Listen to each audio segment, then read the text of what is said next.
Good afternoon, everyone. I'm so pleased that you are able to be here with us today. I am standing in for the Reverend Quadricus Driscoll, who is held up. But it is my pleasure to welcome you to our Alexandria EJI initiative, and we have a interesting and informative, moving program for you today so you can understand some of the things that we would like to accomplish here in Alexandria and some of the things that we want to do to commemorate the two lynchings that happened here in the 1890s, the one for Joseph McCoy and the one for Benjamin Thomas. I right now would like to introduce the steering committee members for our EJI initiative, and they are, and I'd like to have them stand, Gretchen Bulova, Director of the Office of Historic Alexandria. And I am going in alphabetical order, so I am the next one, Audrey Davis from the Alexandria Black History Museum. Hello. We have the Reverend Quadricus Driscoll from Beulah Baptist Church, who actually is right here. Give him a round of applause. Linda Howard from Beulah Baptist Church, and I think she's greeting people at the front door. Michael Johnson from the Alexandria Department of Recreation.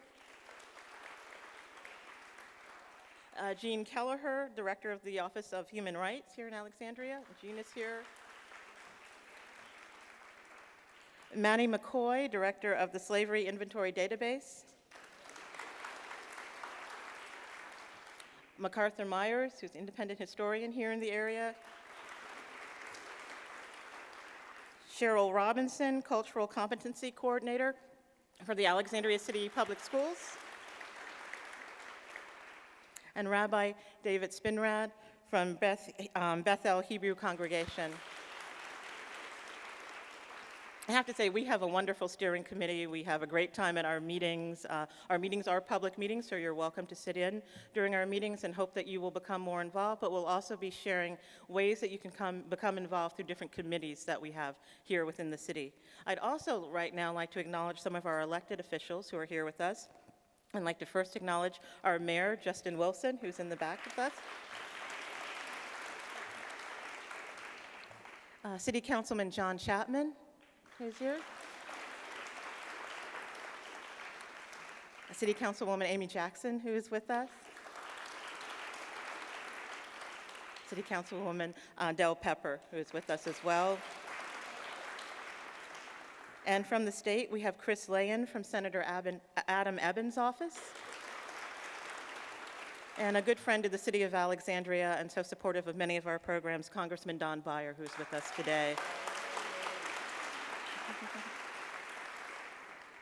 So we have a wonderful person who is going to be speaking to you from EJI, Kiara Boone, who we have had the joy of meeting with and talking to her on the phone. She's taken many of our emergency phone calls when we are freaking out about a question. And so we'll be introducing her shortly, but I really want you to know how great an institution EJI is and how responsive they have been to all of our needs and to questions that we have. And they're doing this, when you think about it, for everyone around the United States. So it's a great deal of work, and they are carrying a heavy burden, and the fact that their staff is so accessible to everyone, I think that needs to be acknowledged with a round of applause.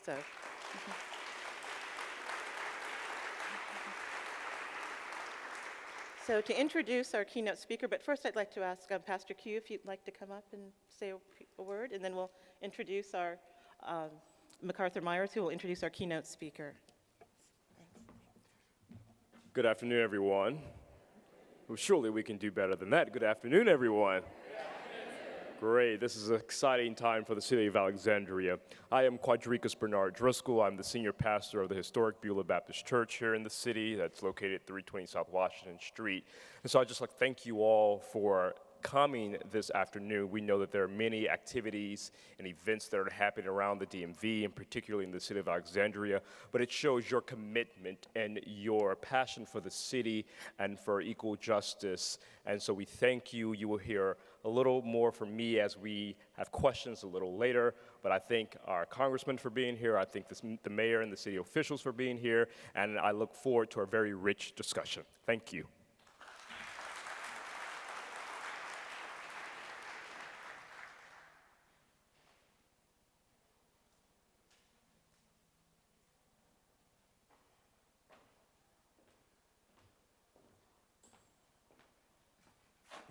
Good afternoon, everyone. It's a beautiful day outside, and it's even a beautiful day on the inside.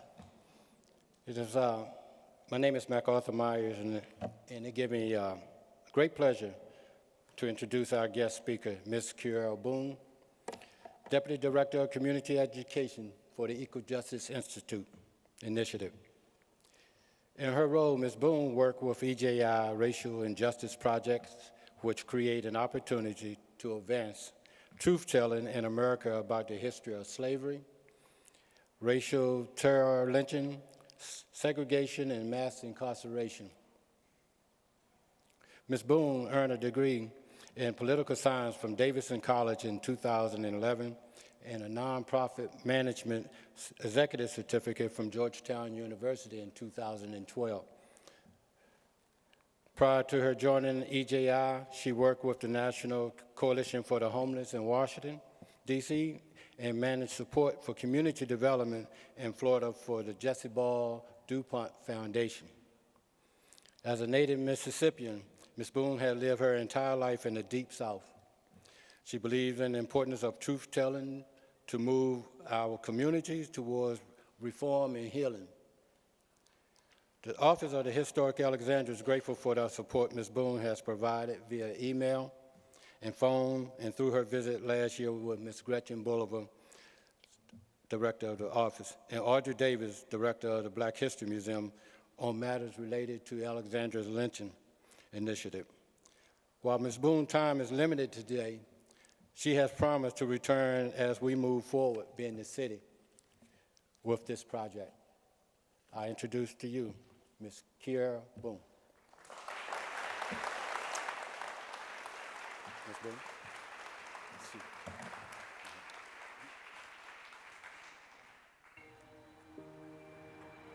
My great-great-grandfather, Anthony Crawford, had an altercation at a store with a white storekeeper about the price of his cottonseed. Grandpa refused to do business with him and was arrested, and then was lynched in a spectacle, ritualistic killing at the town square in Abbeville, South Carolina, 100 years ago.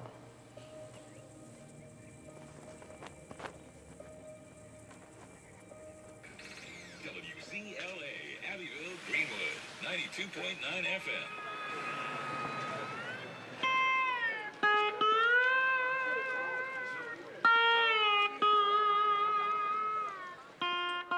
A lot of people don't talk about the lynchings in their family, and some of us do. For those of us who do, we represent a whole slew of people who are so traumatized that they can't speak, that their relatives did not pass down this history to them. So the Crawfords have always felt, I think, an obligation to speak up for Grandpa Crawford. We were all socialized that way. No more of this. This violence must cease. No more of this. No more hanging. No more of this. Terrorizing the black community, white mobs lynched more than 4,000 black people. 4,000 black people. 4,000 black people in the South between 1877 and 1950, and more than 180 of them were killed in South Carolina. As you witness the bringing of these vessels of soil for holy consecration, may you declare yourself a repairer of the breach, an instrument of reparatory justice that declares never again we are standing on holy ground.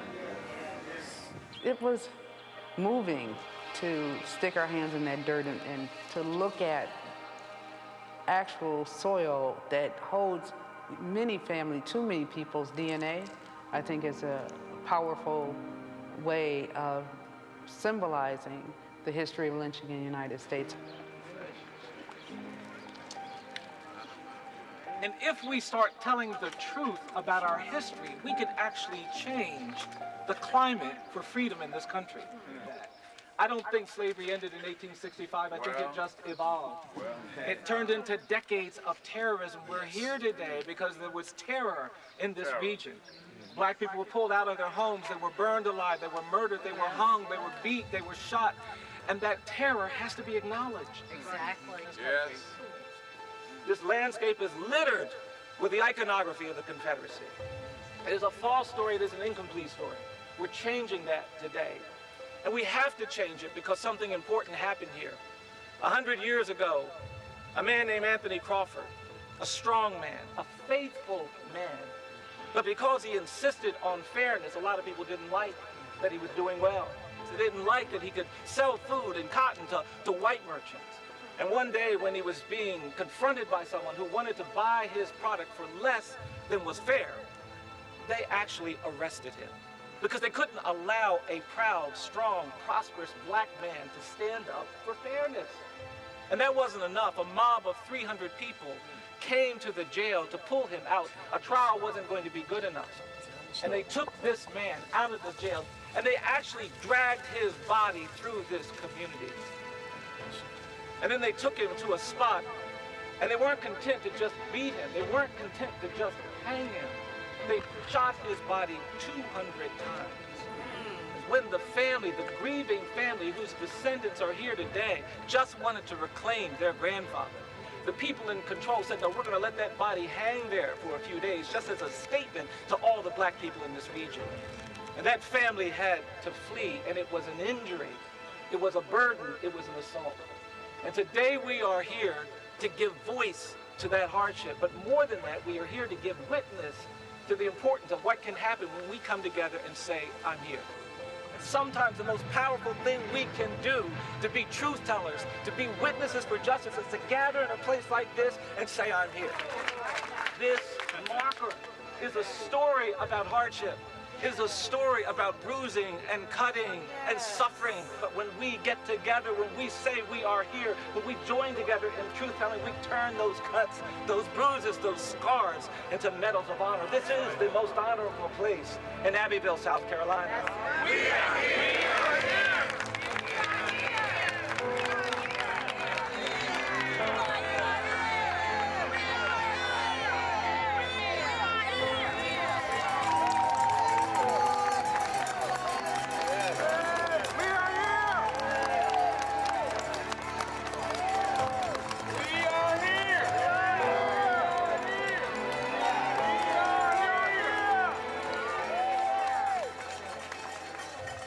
We were banished. We were ordered out of town. To stand there when everybody was gathered, and I could look out in that crowd and think about how many people got in their cars, how many people got on airplanes, to stand at that moment with the Crawford family as we pulled the cover off of history. America is a place where symbols are important, where markers are important. And that's a beautiful thing. When you read that text on that marker, it's the truth. And so where he died in an extra-legal murder, we have come back with an answer to that that's permanent. That's a permanent marker. If you go do business in City Hall, if you go do business at the courthouse, you walk right past Anthony Crawford. And he's looking back at you.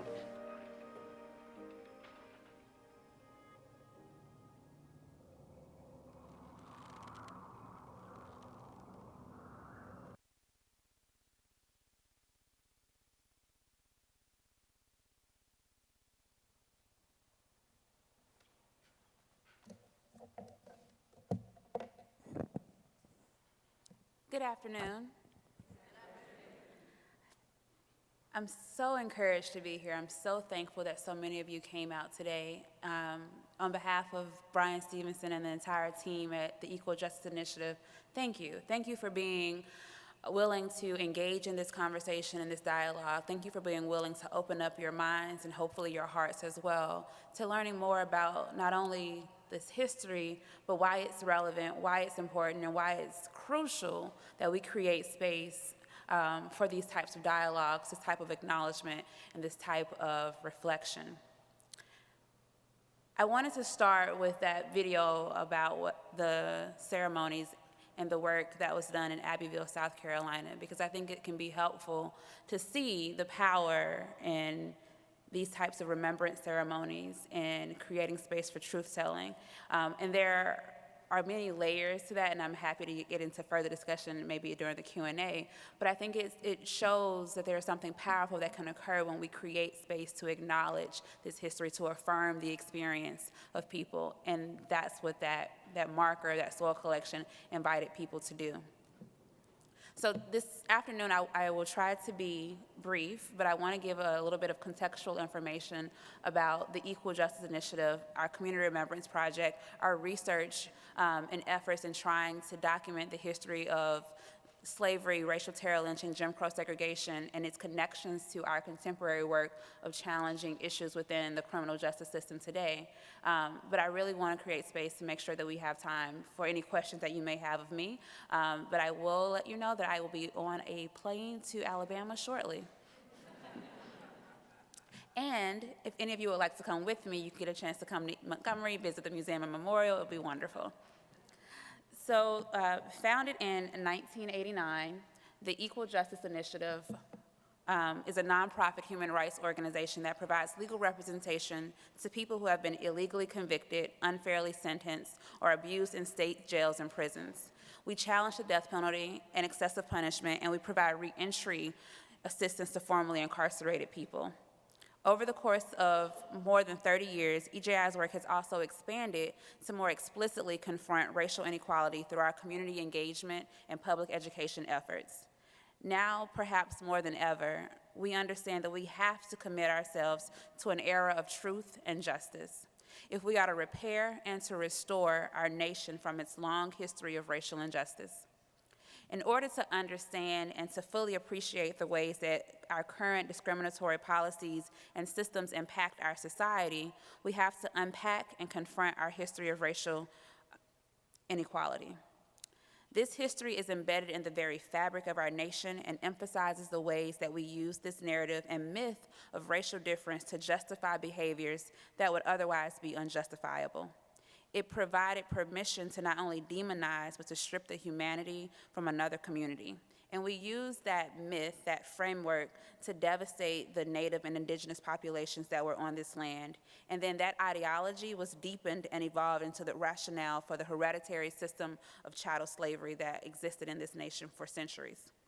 And at EJI, we believe that telling the truth about the slave trade, racial terror, lynching and violence, Jim Crow segregation, and mass incarceration is critical to overcoming the division and conflict that have grown from centuries of denial and avoidance. We are committed to engaging communities in honest reflection that can help our nation respond more effectively to the legacies of this history. So in 2010, EJI staff began investigating thousands of racial terror lynchings in the American South, many of which had never been documented. We were interested not only in lynching incidents, but in understanding the terror and trauma this sanctioned violence against the Black community created. Over 6 million Black people fled the South as refugees and exiles as a result of these racial terror lynchings. And in school, when we talk about the Great Migration, oftentimes that migration of Black people from the Deep South is framed as people seeking economic opportunities in cities in the Northeast and the Midwest.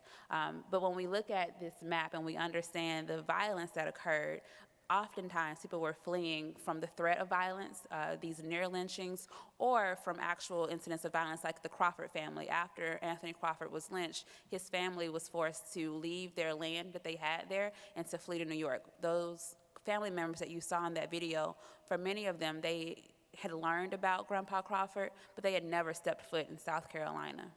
And so that was an opportunity for not only a community to come together around this history, but for a family to begin to heal old wounds. And as we talk about racial terror lynchings, EJI defines that those lynchings, that violence, as distinct from hangings or mob violence.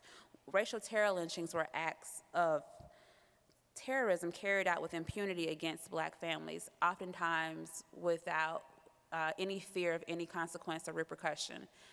Mobs who carried out that violence didn't consider that the lives of Black people would be valued, They didn't consider that anyone would care, and they were pretty confident that they wouldn't be held accountable. And we see that often happening when lynching victims were kidnapped from the custody of police officers who are oftentimes complicit in the lynching. We see that in the ways in which people were aware of who the members of the mob were. These were the clergy, these were the lawyers, these were the prominent citizens of the community, and still no one was held accountable. The research that EJI did in this area ultimately produced Lynching in America, Confronting the Legacy of Racial Terror report, which we published in February of 2015. And in that report, we documented over 4,000 racial terror lynchings in the states of the former Confederacy and Kentucky. Since the report's release in 2015, we have done additional research and supplemented it and documented over 355 additional racial terror lynchings in states outside of that region, outside of the Deep South. And there are many different characteristics about racial terror lynchings. Over 25% of the lynchings that we documented were accusations of violation of miscegenation laws, this idea that black men would somehow violate the sanctity and purity of white womanhood. A huge portion of the lynchings were violations of social transgressions, not saying yes sir or no sir to a police officer, being accused of somehow challenging the racial norm, or in many instances, but being someone who was advocating for equity and justice. These were formerly enslaved people who were trying to acquire the citizenship rights and the human rights that they were entitled to, and at every step there was often this violent backlash to that. But also, as we think about the tie from racial terror lynching and the criminal justice system, more than half of the lynching victims that we documented were killed under accusation of committing a serious or violent crime, such as murder or rape. And we know that the deep racial hostility that permeated Southern society during that time period often served to focus suspicion on black communities after a crime was discovered, whether or not evidence supported that suspicion or not. And this was especially true in cases where the victims of those violent crimes were white people. And we know that it is unfair and perhaps even dubious to claim that all or even most individuals lynched for violent offenses had committed them, considering that it was the mere accusation from a white person that could get you lynched.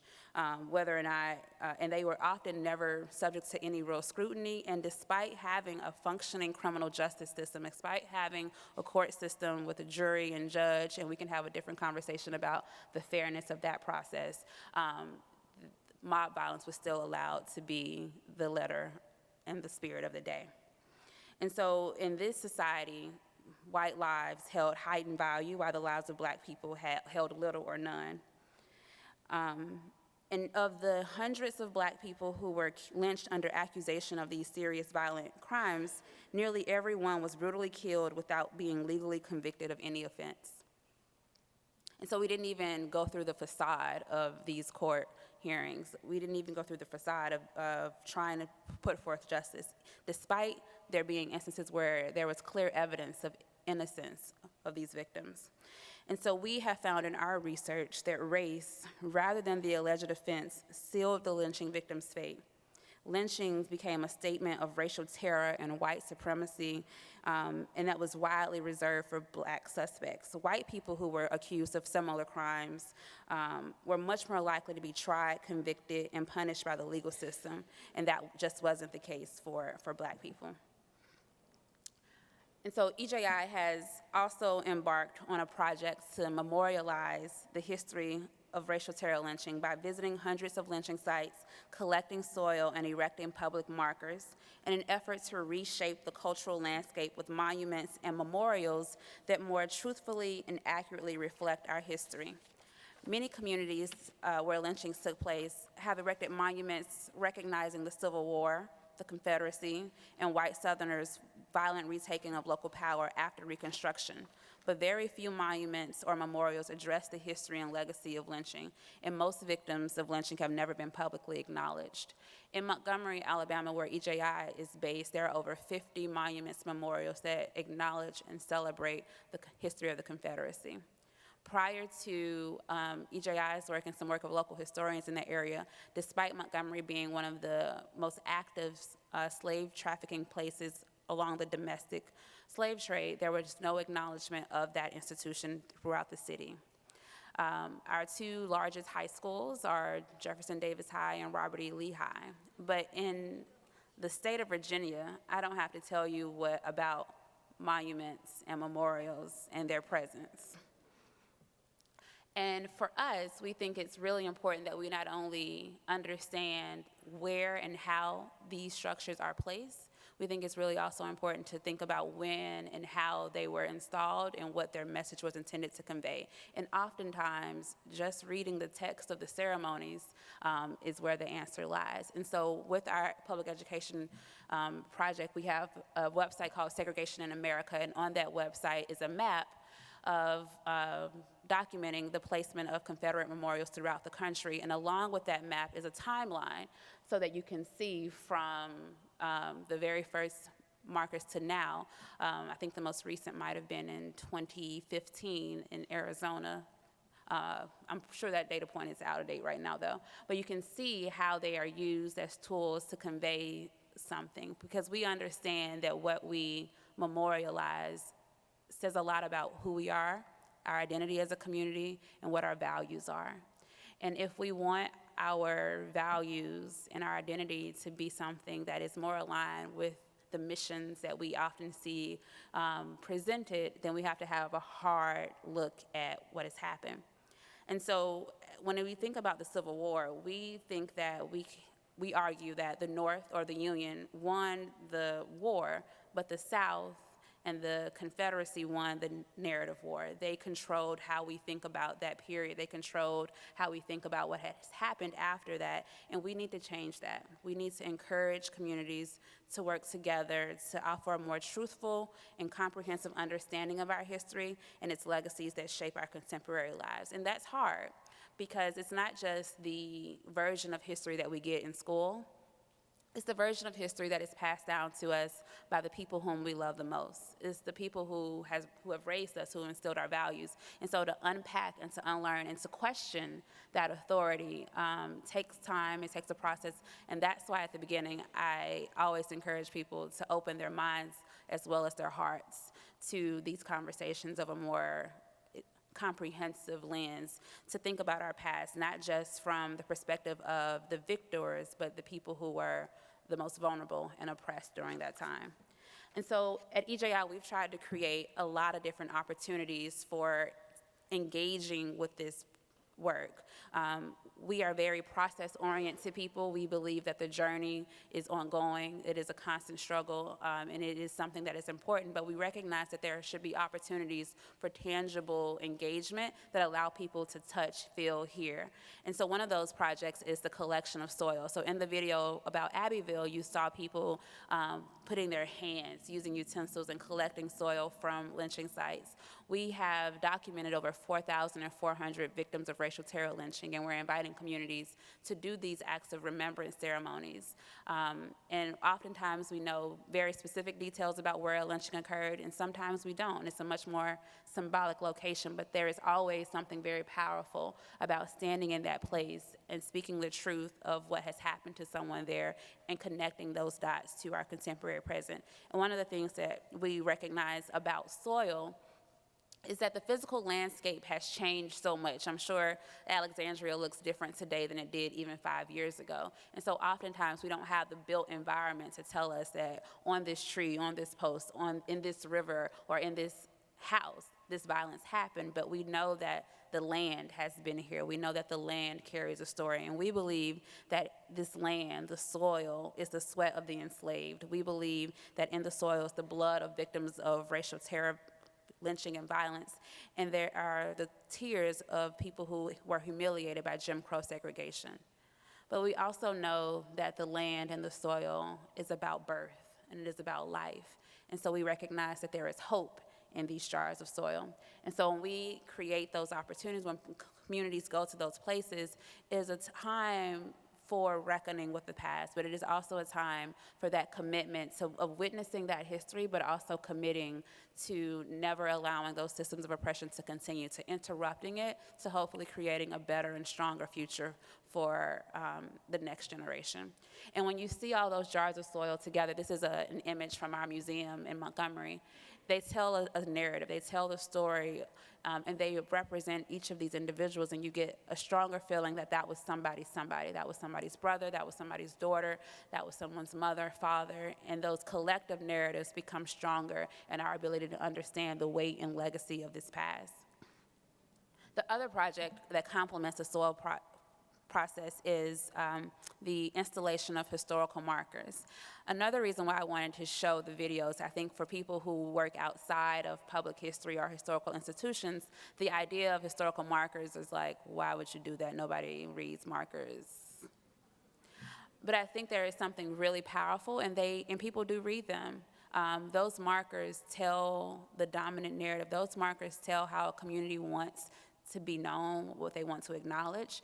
And without them, without that truth-telling in that space, then you allow for other narratives to exist. And so we've partnered with communities from Maryland to Florida, from Missouri to Texas, and a lot of places in between, and we're in active conversations with dozens about the process of these markers, because it offers an opportunity for people to not be able to drive by or to walk by a community or a site where lynchings have occurred and not be encouraged to learn more. When you come to Montgomery, you'll see markers about the domestic slave trade in downtown Montgomery that EJI helped to put up, and that has, I think, changed people's orientation to that street even before we opened our museum and memorial. And so when you create space for these types of markers, it creates an opportunity for that truth to be in the public discourse in ways that not much else can do. And also when we do the historical markers, we sponsor a racial justice essay contest for high school students because we want this to be an intergenerational conversation. So we award about $5,000 in scholarships because we want students to reflect on this history. We want them to understand how it's connected to their lives. And we also want them to have an appreciation that something positive can happen when we do the difficult work of talking about this history, of engaging with it. And so we've developed curriculum tools for teachers and parents to hopefully have an incentive to engage the young people in their lives about this past. And then a lot of these projects they culminated in April of 2018 with the opening of the Legacy Museum and the National Memorial for Peace and Justice. The Legacy Museum is an 11,000 square feet space that sits on the site of a former slave warehouse. And in that space, we try to do the work of connecting the dots between the history of slavery, racial terror, lynching, Jim Crow segregation, and mass incarceration. But we also needed it to do sort of dual work. We needed it to be educational to people who may not have been exposed or who may not have known about these topics. But we also wanted it to affirm the experience of those who lived through it. We wanted people who had been prevented from going to public schools to have that experience highlighted in a way that acknowledged their lived experience. We wanted to call out the ways in which the system, our U.S. Supreme Court, our elected officials have used their political authority to perpetuate this violence through laws. And we also wanted the experience of people who are incarcerated today and who have loved ones in that experience to know that we see and we understand, and it's important that as a nation we create space for that. The complement to the museum is the National Memorial for Peace and Justice, where we have over 800 monuments that represent the communities where we've documented these racial terror lynchings. So on every monument that's 6 feet tall, the names of the known victims are included. And one thing that we have to continue to stress are that these are the documented lynching victims. These are the names that we could know. At the site of the memorial, we continue this thread about the connection between these past eras because we think it's really important. And the memorial allows us to do something really powerful with symbolism, with art, that really immerses people in a conversation. So this is a picture of a sculpture done by a Ghanaian artist named Kwame Akoto Bamfu. And it's one of the few sculptures in America that depicts the brutality of slavery, but also the humanity of those who are enslaved. And so that's one of the first things that you see when you enter the site.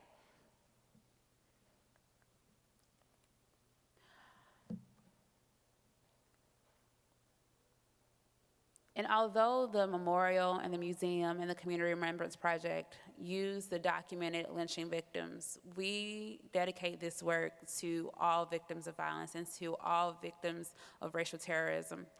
We don't believe that racial violence against Black people began in 1877, nor that it ended, but we do think that that era was at the height of when you saw some of the most vicious attacks happen, and it gave forth this legacy to the violence that we often see in our criminal justice system. And with the work that we're doing, most often that violence presents itself with our modern day death penalty, with the excessive sentencing that we see with the disproportionate numbers of Black and brown people who are incarcerated and condemned in our nation. And it is our hope that if we create a framework for understanding how these systems and policies were created in the first place, then we can do a better job of creating an opportunity for reforming that so that we can have equity and justice. The last two slides, and I hope we'll get a chance to talk about this part in the Q&A, were the duplicates of the monuments and the memorial. One of the things that we wanted to have for the memorial was for it to be a dynamic space. We wanted it to be in conversation with communities that it represented. And so we extended an invitation to communities where the lynchings have been documented to claim their duplicate monuments. Since opening in April of 2018, there was a lot of enthusiasm from individuals and communities about immediately claiming those monuments, which sort of surprised us. We thought that people would be more apprehensive. But we also recognized that in that enthusiasm, we needed to encourage the depth of understanding. And so what we've said to communities who are interested in those duplicate monuments is that you need to do the work like you all are doing here today, of learning about this history, of engaging in ongoing conversation and dialogue, of building an infrastructure of truth-telling so that when that monument and the markers are claimed and are placed in that space, they become a symbol of a reminder of the community's commitment to justice, to fairness, and to truth-telling. And without that work and that process, you lose that value. Because we don't want anyone to think that if you put these monuments up that you end racism in your community. If it was that simple, I'd be going around doing it all day. But we do know that when you create space for the difficult conversations that have to occur, for the difficult work of looking in the mirror and evaluating our communities today and what is and isn't happening, then something powerful can occur, and those monuments can be a reminder of that. So with that, thank you so much, and I look forward to the discussion.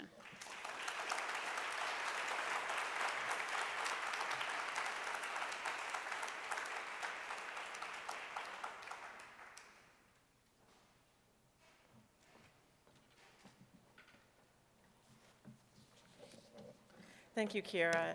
It's so moving to see the images and actually to hear the voices of people who in their families have experienced lynching. We hope that this EJI process will get people in our community to talk not only about the two lynchings that we know about, but also to investigate into their families. I mean, I was recently talking to a good friend of mine, and they had a lynching in their family, and nobody really ever talked about it, but it's through learning about EJI. My friend has just found out why her family split apart in a certain era, and it was because of the trauma of the lynching that occurred. So there are many more stories to tell, and we hope that we will be telling our stories with dignity and respect here in Alexandria. Now, it's my pleasure to, in just about 15 minutes, give you a quick overview of 200 years of African American history here in Alexandria.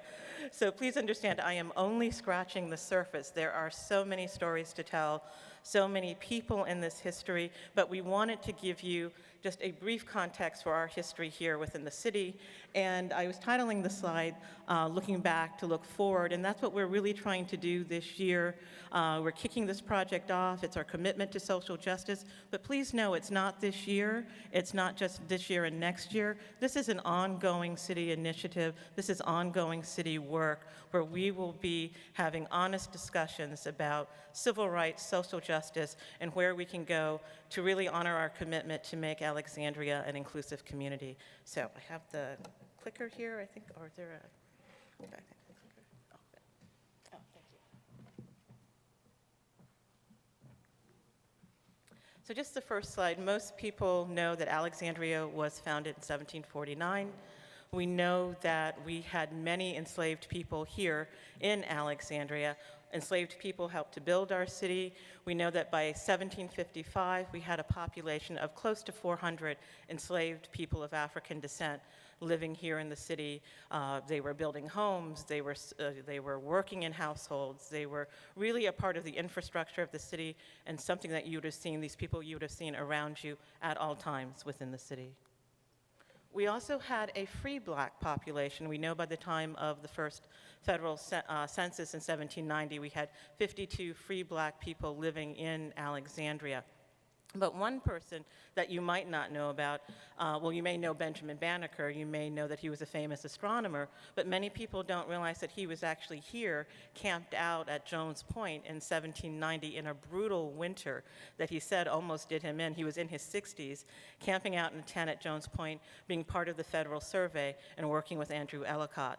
Another thing people might not know about Benjamin Banneker, too, is that he actually wrote, once he finished his almanac, he wrote and sent a copy to Thomas Jefferson, and in his letter disagreed with him about what he wrote in the Declaration of Independence, and was also indicating that he didn't believe in what Jefferson was saying about the Bill of Rights, that he was a black man, he said in his remarks, and he was proud of what he had accomplished. He was proud of his skin color. He was proud of who he was, and that he disagreed on such a fundamental level with Jefferson and what he said and what he represented, and the fact that we are all created equal, all in each and every one of us, and that we are not an inferior race. And Jefferson did write back to him and did respond and was gracious in his response, saying that his almanac was an amazing accomplishment and that he was a very impressive figure, though we find out years later he actually starts to sort of denigrate Banneker and dismiss what he did.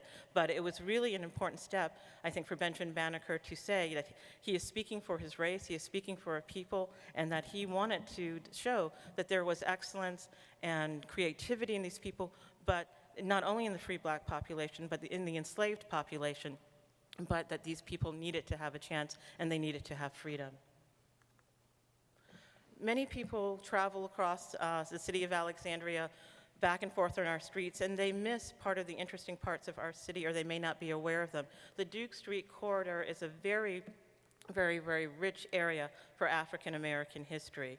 This is the site where often they would have hiring out sales for slaves. In Alexandria, you know, if you were, say, a farmer and you were producing tobacco, you were producing wheat, those products or those agriculture items diminish the soil. And after a while, as slavery went on, as we're moving into the 1860s and into the early part of the 19th century, you're finding that many slaveholders had slaves that they could not afford to keep. So one process that they did was hiring out. So if you had slaves and you didn't need them for a period of time, you would hold a hiring out sale and you would send that slave off to someone for a few months and then have the money for their labor and then bring them back when you would need them at a period of time in the year when it was convenient for you.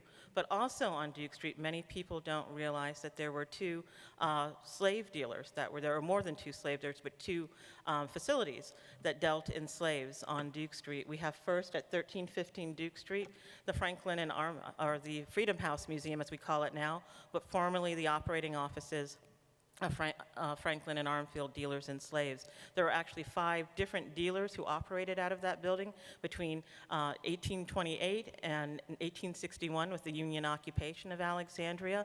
We also have the Bruin slave jail, which is the red brick house in the center. And Bruin actually trained under Franklin and Armfield. Franklin and Armfield really created a new business model for dealing in human beings or in human trafficking.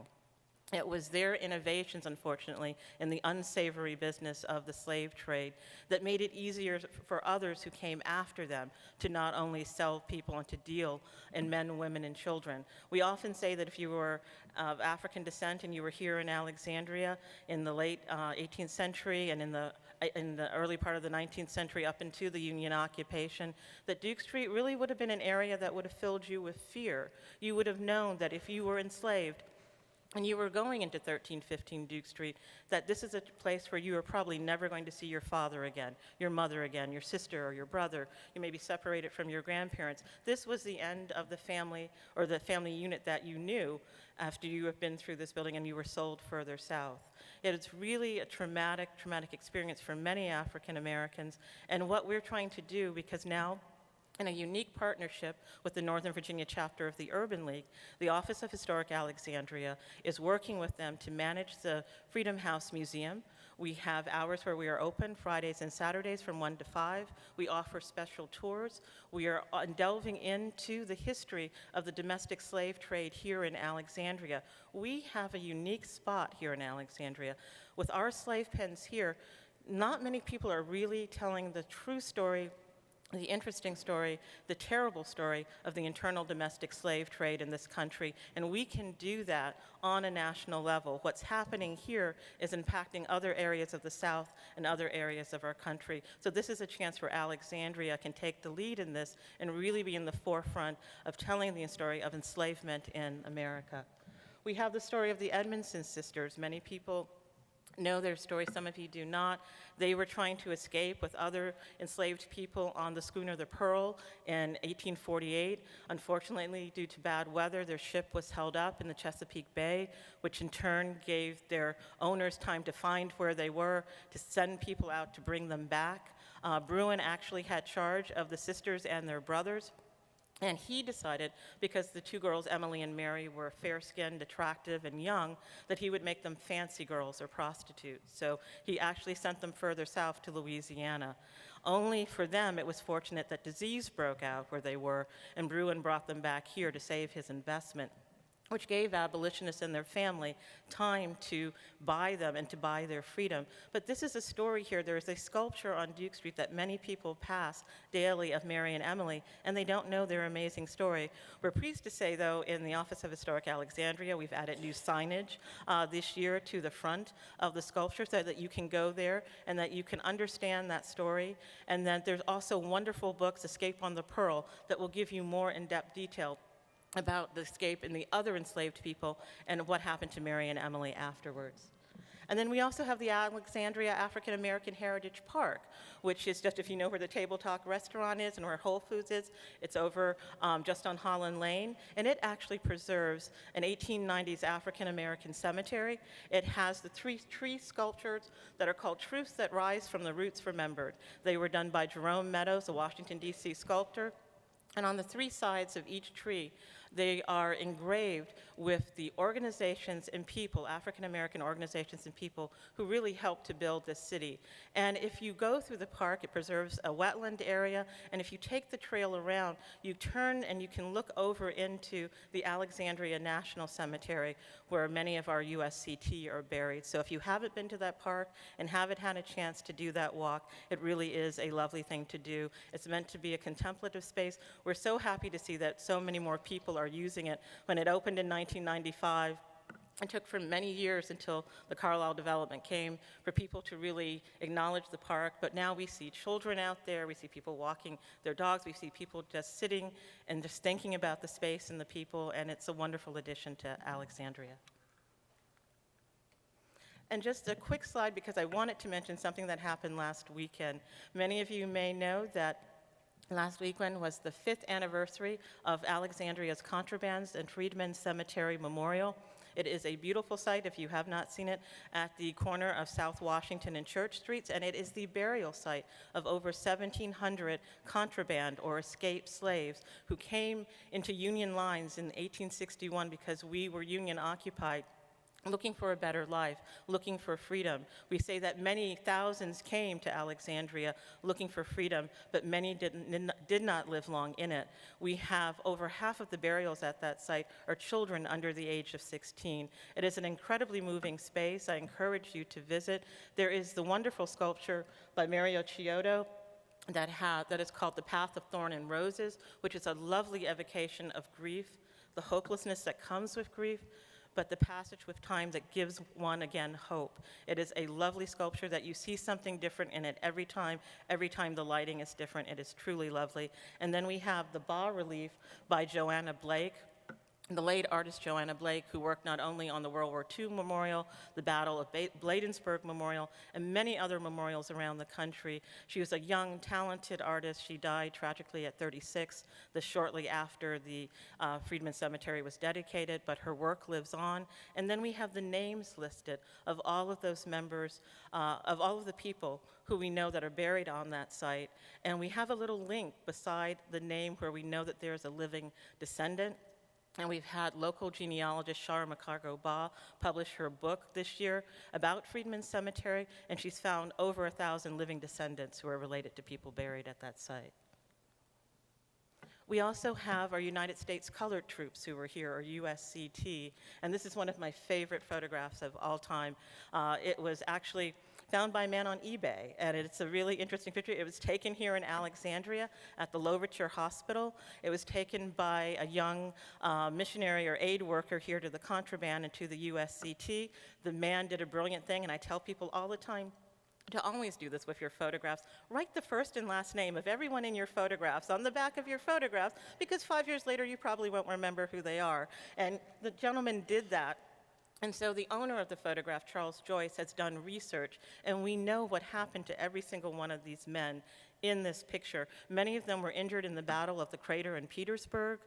We believe these men were probably an honor guard for those USCT, but we also call the USCT here and what they did one of the very earliest civil rights actions in Alexandria, because these men were finding out that their compatriots, when they died, were being buried in the contraband cemetery, and they didn't feel like that was right. They felt that they deserved military honors and a military burial. So they wrote a petition. Over 465 men signed that petition. You can find it in the National Archives. And they wrote that we have cheerfully served on the battlefields of war with our white brothers, and in death they wanted the same honor.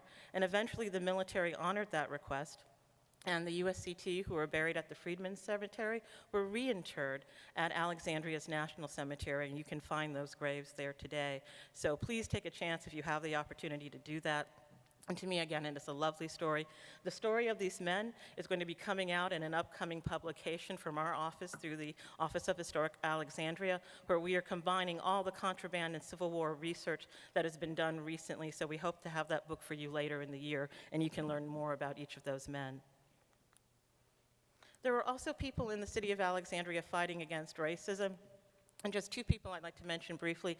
Freedman Murray, who is on the right in the photograph, he was part of the Niagara movement. The Niagara movement was the precursor to the NAACP. He lived in Alexandria. He was not from Alexandria, but he lived here for many years. But he was an amazing man, had command of 5 languages, was an art historian, was a teacher, an educator. He also published a newsletter here called The Home News in Alexandria for a few years. So he was really, truly one of the unsung heroes that many of you may not know about, but actually had a great deal of impact in African-American history, or in African-American history.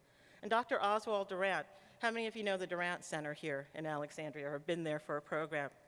He was very active, not only a physician here, but very active in the NAACP. One thing that most people don't know about is that he was almost lynched while he was in medical school because he was falsely accused of assaulting a white woman, and the accusation was patently untrue. And actually, through the protection of the police force, he was able to be kept safe until it was proven that he had nothing to do with the attack. But these are two people who actually made a difference here in Alexandria that most of us probably wouldn't know about, and probably many of the students in our schools may not know about. But through our work with EJI, we can make more of these stories known to people. Also, many of you know we had our historic 1939 sit-in here in Alexandria, and it celebrated its 80th anniversary in August. And Rose Dawson, who is part of our steering committee, who is not here with us today, wanted me to mention that on October 21st at the Beatley Library, they're holding a special program where they will have some of the descendants of the men who participated in the sit-in there, and they're going to unveil a new poster featuring those descendants. So if you're able to go, check on the library website, and it's called We Are the 1939 Sit-in, so it'll be a wonderful program. So we're so pleased that this has happened here, and one of the National Library Associations has said that this is really one of the very first civil rights actions, if not the very first, in an American library. And we actually have Dr. Brenda Mitchell-Powell, who's written extensively about the 1939 sit-in in the audience and was working on a book about that as well. And also, the Robert Robinson Library, built after as a response by the city in 1940, forms the historic anchor to the Alexandria Black History Museum. We also have our Alexandria civil rights leaders.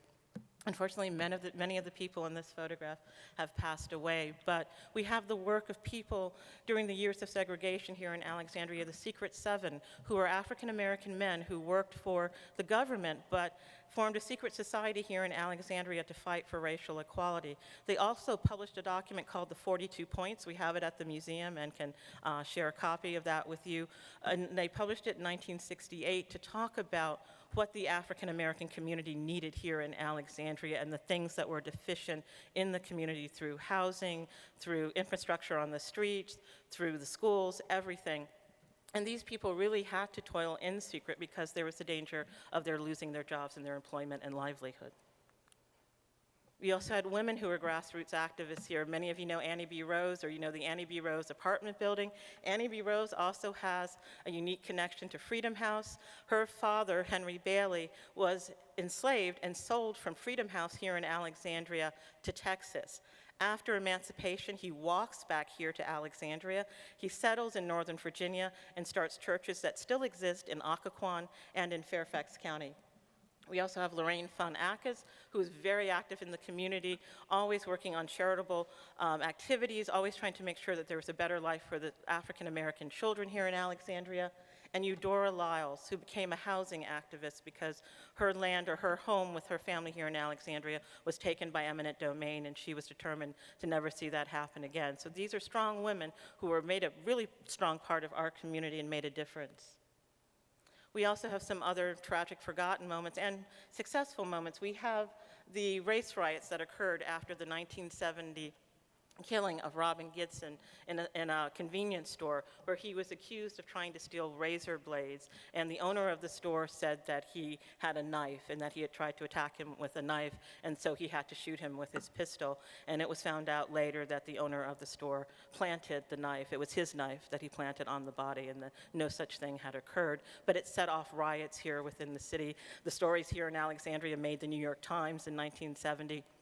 One positive thing that came out of the tragic killing of Robin Gibson was that Ira Robinson, a community activist and an attorney here in the city, actually worked with the crowds, both white and black, to try to calm people down. And he was actually running for city council and did not think that he was going to win, but because of his actions, the community really rallied around him, and he was the first African American elected to city council office since Reconstruction. And one person that I really don't want to forget is Lois Hunley, a mother of 8, a cafeteria worker here at ACPS, who actually lost her job because she signed up her children to be part of a federal lawsuit for integration because she wanted her children to learn foreign languages, and she thought that it was better what was going on in the white schools, and she wanted to expose her children for that. And T.C. Williams fired her immediately for her job for the temerity to even do that, even though he admitted that she was a stellar worker. Later, he tried to give her back her job, but she refused and went on to work for someone else. But these people made these stands, and it takes a lot for a woman with 8 children working as a cafeteria worker to take a step like that because she wants to make life better for her children. Some things that are coming up for us so that that we're always continuing to work and incorporate African American history into what we do with the Office of Historic Alexandria. We have an African American Heritage Trails Committee that is working so that we can make a cohesive set of trails around the city so that not only citizens but visitors can have an understanding of how African American history is not a secondary story in Alexandria, but an integral part of Alexandria's history, and that should be meshed together with all of the history that we tell.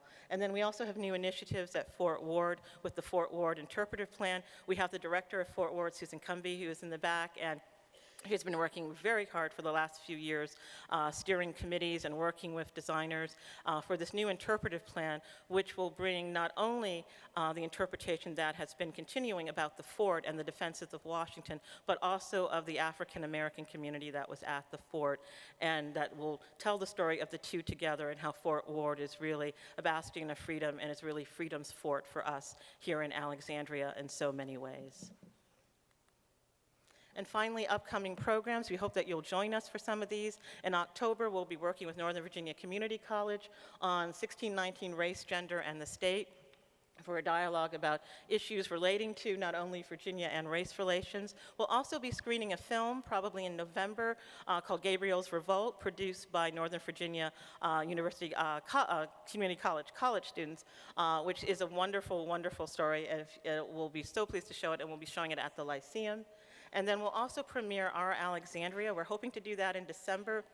If many of you saw our Dollhouse exhibition at the Black History Museum, this documentary is about Sharon Fraser and Linwood Smith, who are amazing dollhouse creators, but it looks at them as they make a new creation, which is the Johnson Pool. And many of you, if you've lived here long enough, know that the Johnson Pool was built by the city after the Johnson brothers died in the Potomac because there was no safe place for African American children to swim. So this story looks at not only the craftsmanship of their work, but also the civil rights story and how they too were impacted by that.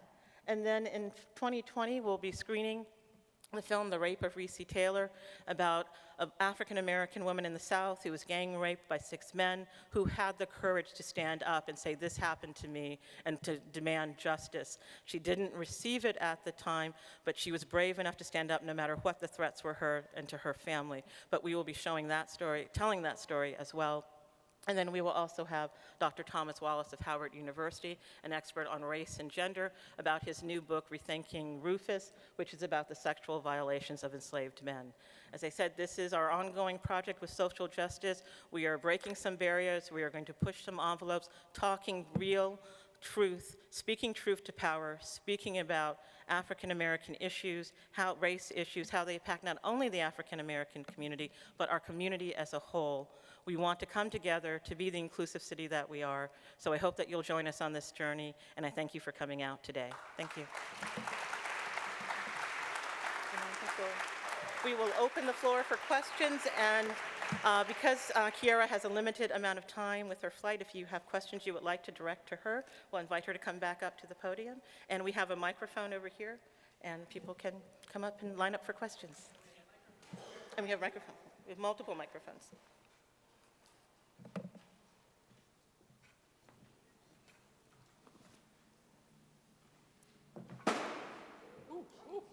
Audrey, are you okay? Are you coming to question or? No. So at this time, we do invite questions. We have mics on both sides for those who have mobility issues, and we have a mic at the center aisle. Again, we know that Ms. Boone's time is limited, so any immediate questions for her, we invite you now. Hi, I've had the opportunity to come to both museum and the monuments. Incredibly moving.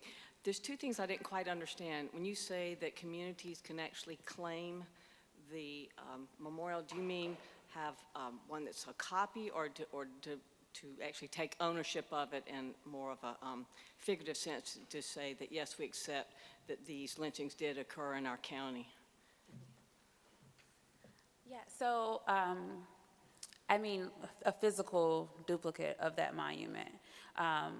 We are really committed to changing the iconography and the landscape of the nation, and so we think that the historical markers, those markers with the text, combined with those Corten steel memorial monuments throughout our nation to document and reflect this history will really change how we engage, how we think, and hopefully move so we can't ignore that anymore. So we're actually asking communities to claim the physical duplicate of that monument and to install it in their community so that if you were to drive from Alexandria to Montgomery, you'd be able to see monuments in all the states along that route.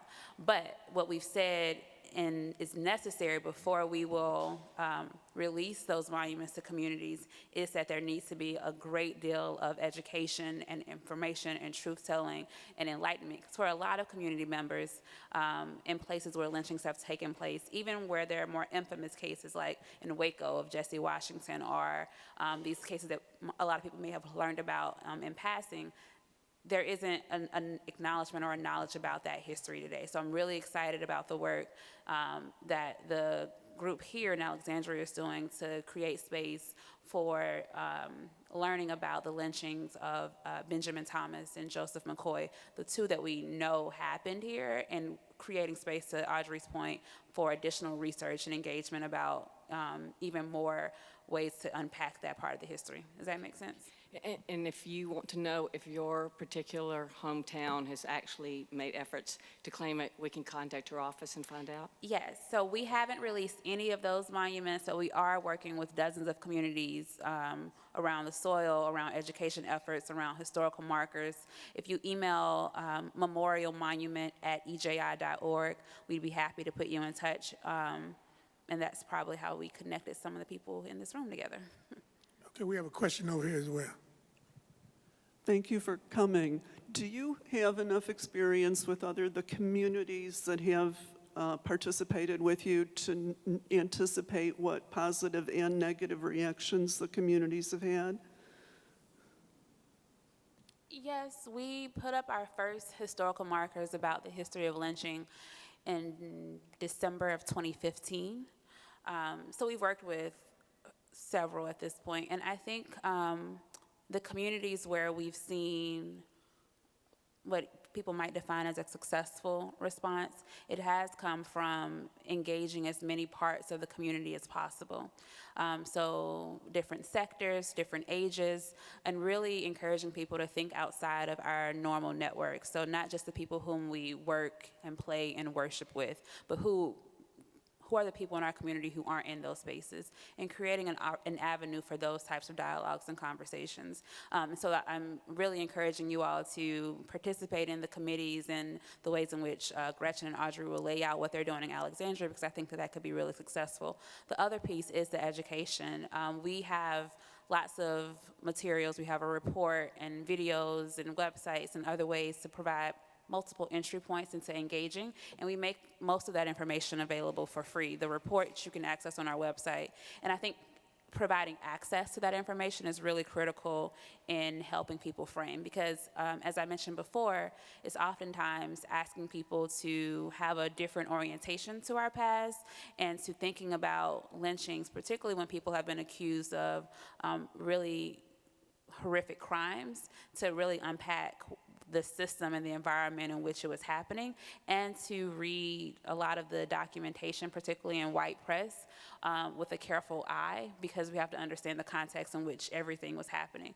And so in those cases, when that has happened, you have more community buy-in. People feel like they have been a part of the conversation. They feel like they have been a part of shaping what has occurred. Those essay contests, it seems, again, it may seem like a simple gesture, but it really does create space for young people, in which we've seen even this past weekend with the climate march, to really feel empowered to be engaged in a conversation about the relevancy of this history to the challenges and things that they're working through every day, whether it be education disparities or wealth or anything. And so I think all those elements create, in the spaces where we've seen resistance, which there definitely are spaces where that occurs. I think it has been from a resistance to acknowledging the past. So it's never been, oh, this didn't happen, oh, that isn't true. It has been, oh, why do you want to talk about the past? Why do you want to bring up those bad things? And so it requires educating, but also standing firm and knowing that doing this work, creating these spaces, documenting and telling this truth is necessary, it's important, and it shouldn't be dissuaded or discouraged by that type of resistance. We have a couple of questions over here. You want to go ahead? Hi. As schools start going down to Montgomery, and I know our school has been down to both the memorial and the museum and have had a very good educational experience, will EJI also be creating more programs as schools travel down to learn more about this and put it into conceptual and understandable programs? Thank you. Thank you so much for bringing your students and your faculty. That makes me so happy.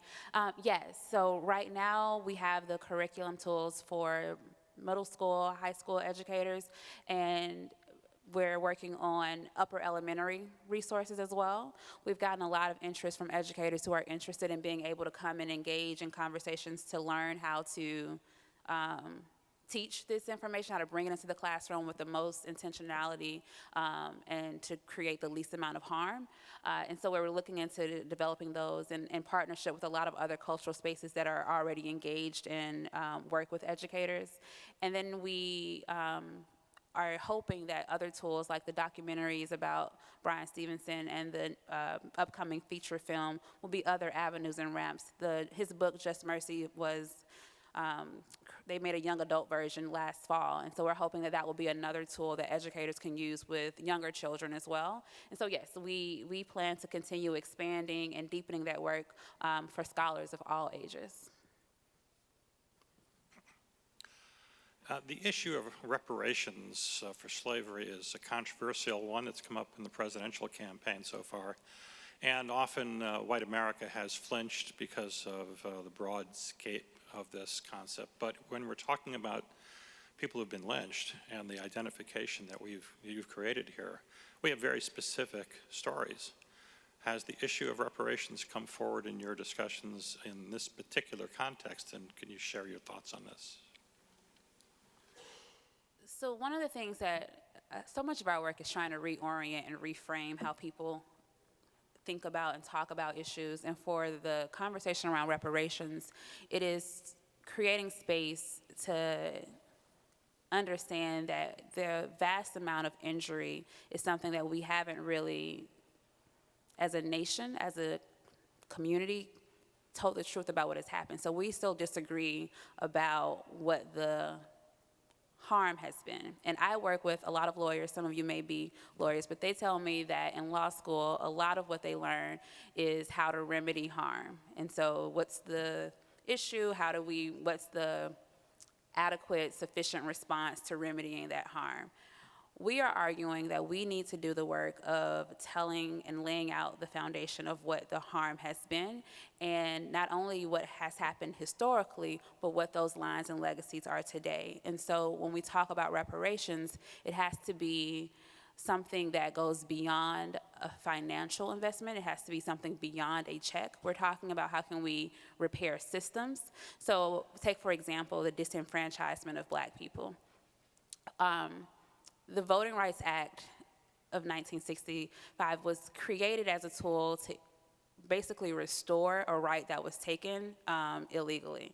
When the ruling in 2013 came down, that was a step back in terms of people having access to the ballot, especially people in rural communities like where we work. And you think about all of the laws that are being passed now that create, in many ways, just more obstacles to the ballot.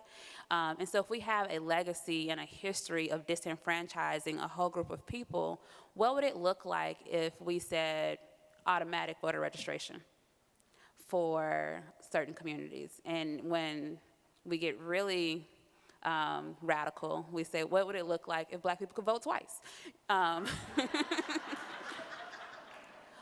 But really what we're trying to push people to think about is how can we repair this systemic injustice? Without doing that, we'll be having this same conversation in a different room in the next generation. And so that's the type of push that we want to see, not only from our presidential candidates, but from our state lawmakers, from our legislators, from our parole and pardon board. We want people to be thinking about this historical lens and the decisions that they're making, because it can't be devoid, it can't be separated. And when it comes to that in the particular lens around lynching, so the case of the lynching of Anthony Crawford in Abbeville, Mr. Crawford owned over 400 acres of land that were stolen from that family. And so I know that they have been talking to community leaders there and with themselves about what does it look like to create an acknowledgement of that harm and maybe the restoration of some parts of that land, if not all. But we can't continue to imagine that what has happened in the past and the trauma both of violence but also of actual taking of things hasn't created generational challenges for families. So it's been case by case, but I think if we can broaden our lens in thinking about what it means to define reparations as repairing harm and really using that as a way of understanding, well, we need to now define what the harm has been. It can be really powerful in the type of solutions that we create, because it may be things that we haven't even began to see yet. I think we're going to take two.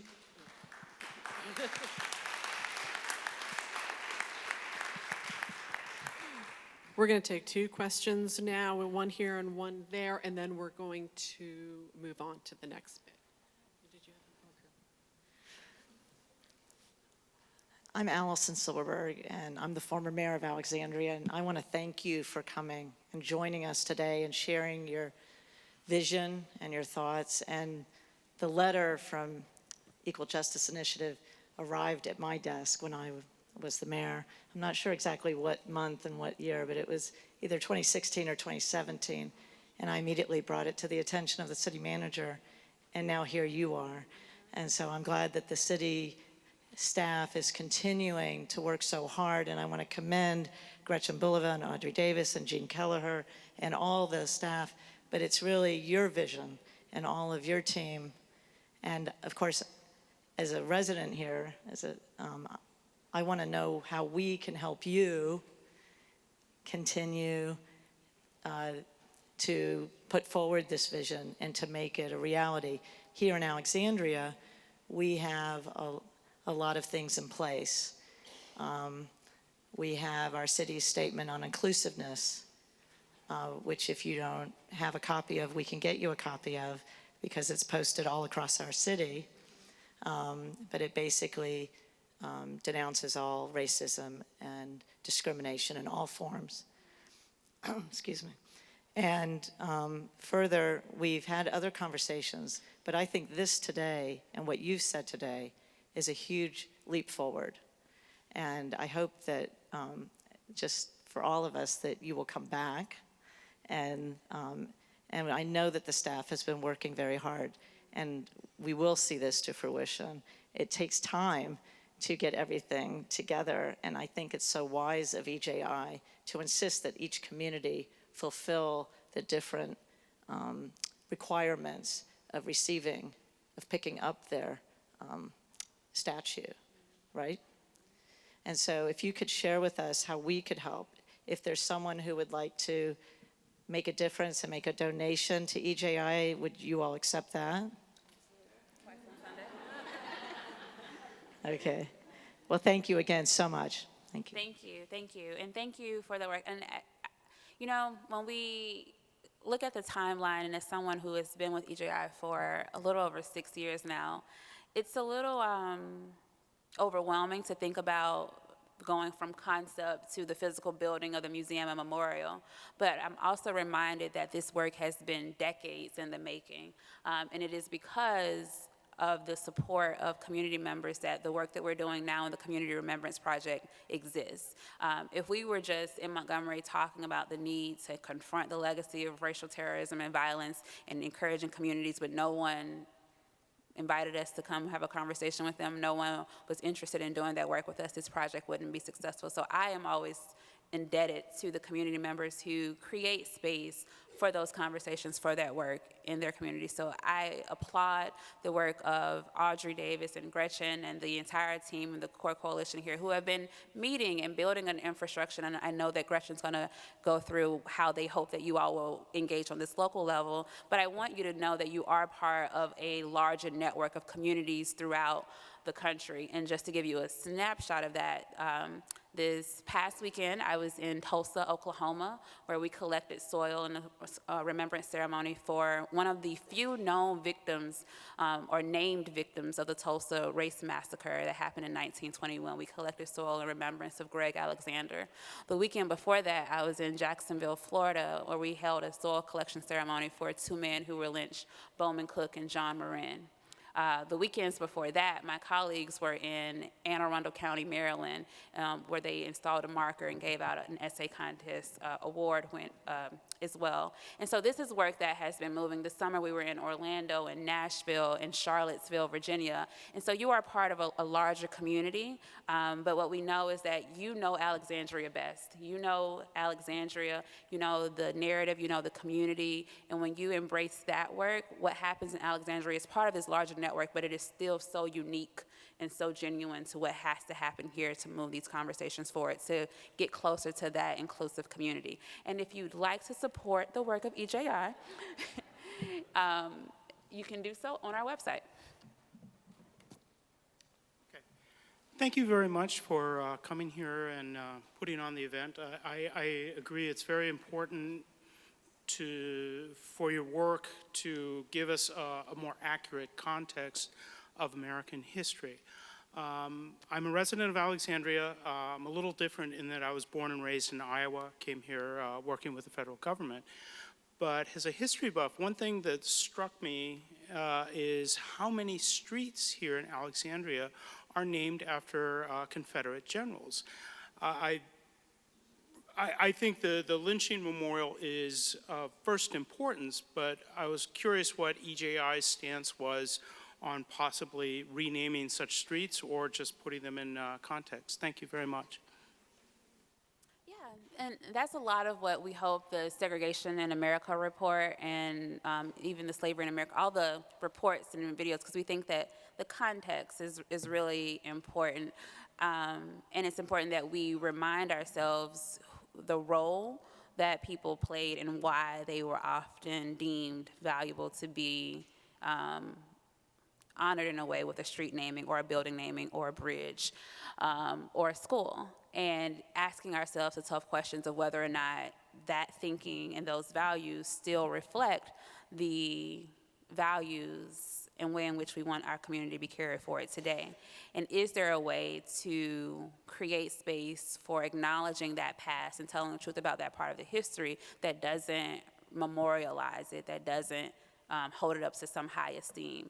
And so if people wanted to rename all of the streets that were named Robert E. Lee and Jefferson Davis High, we wouldn't have an issue with that. Because I think that what it does is it creates an opportunity for communities to think about, well, if not those actors, then who? Who represents the values that the former mayor was talking about in that document of inclusivity? Who are those leaders? Who are those people? And I think sometimes for white Southerners, it can feel like an attack on some part of heritage or history.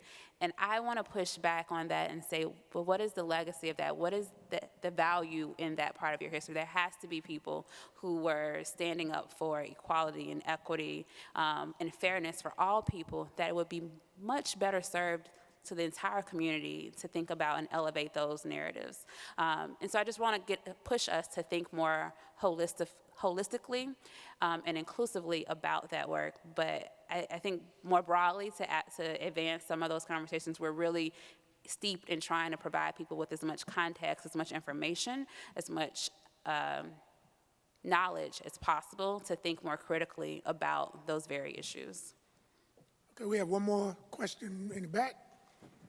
Thank you. I just wanted to ask you to elaborate on what you were talking about as it related to our youth. In particular, I'm very interested in making sure that as we have this community conversation, we have a wide diversity of not only ethnic backgrounds, but age groups as part of this conversation.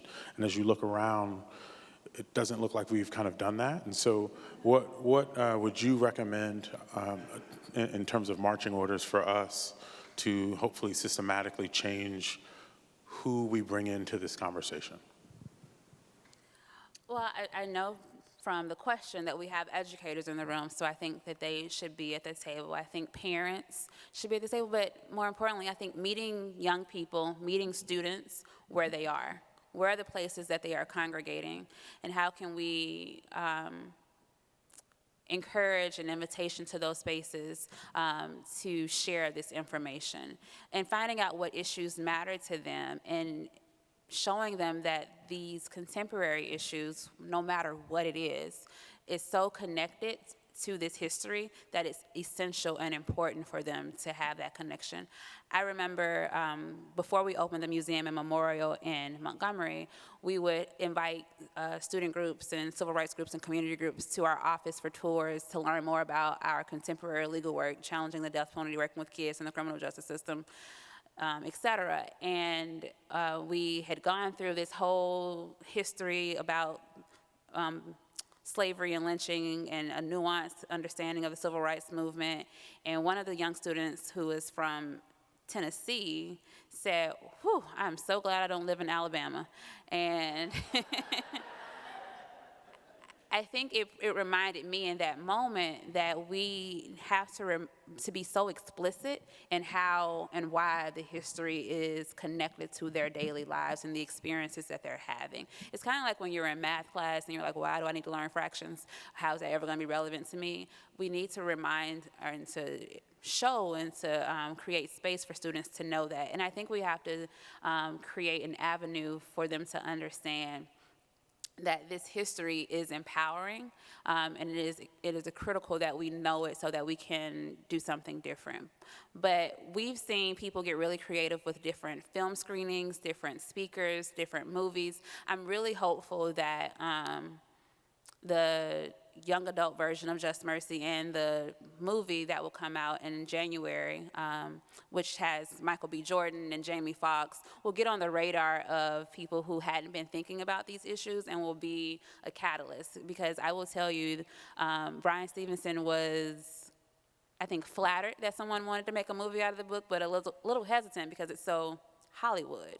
But once we started to really think about what value could be added by getting into networks and getting into rooms and getting into spaces that we weren't currently touching with that type of a platform, we're really excited about how can we now amplify that work. And I'm hoping that that type of experience will do that. But I think for the local work that you all are doing, like I said before, you know Alexandria, you know your community, you know where your young people are.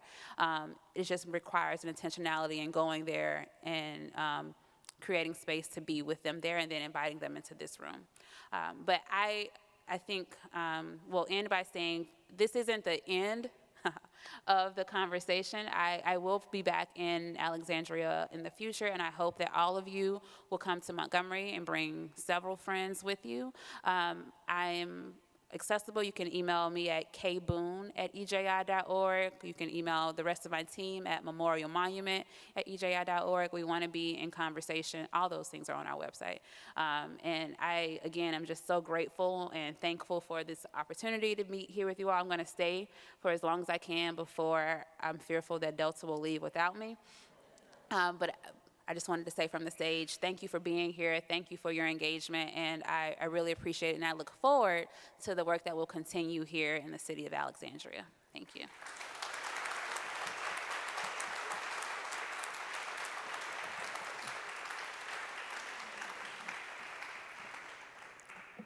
So now we will welcome to the stage Gretchen, who will go over next steps in terms of what the city of Alexandria can do.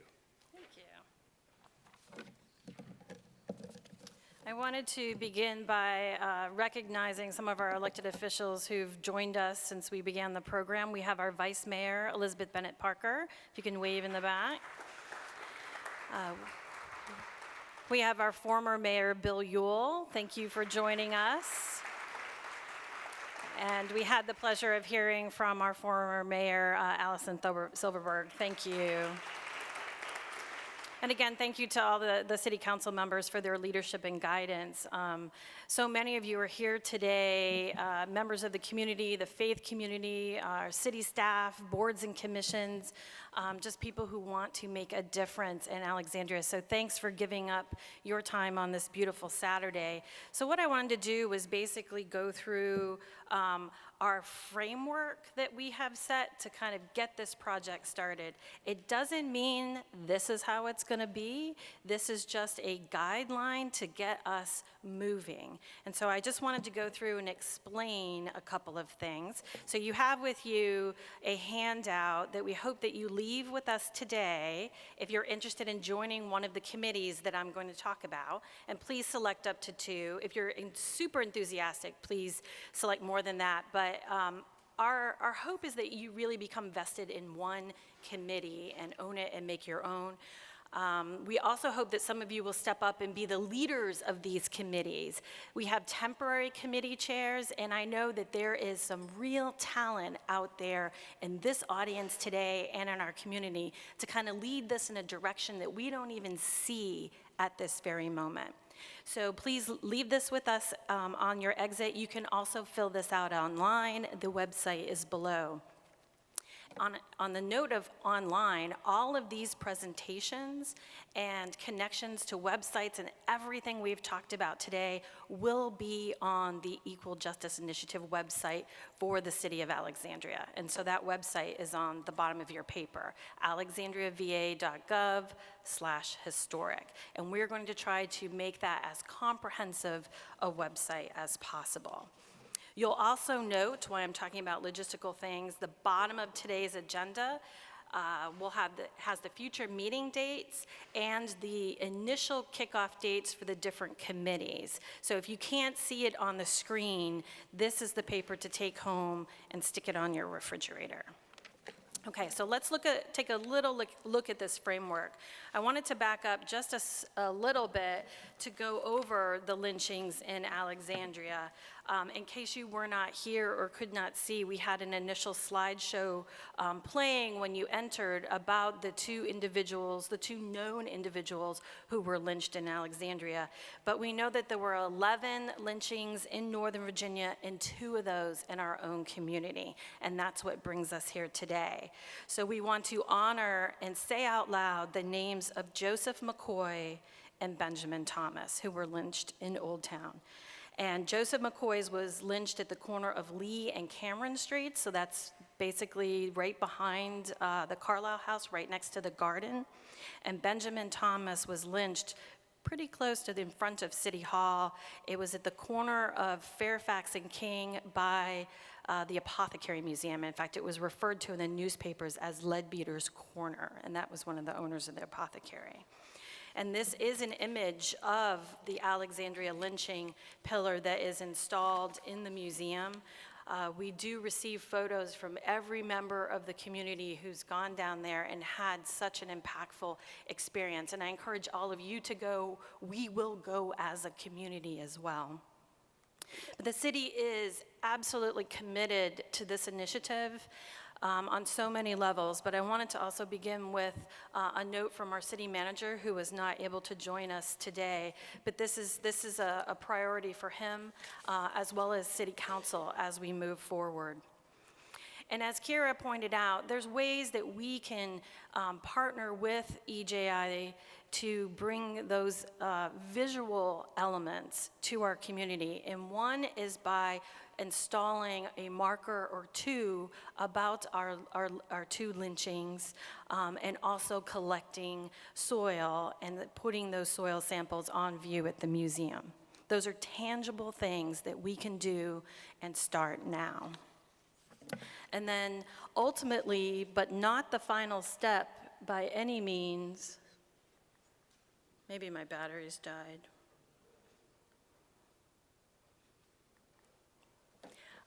Is to claim our lynching pillar. And as there was a question, there is a pillar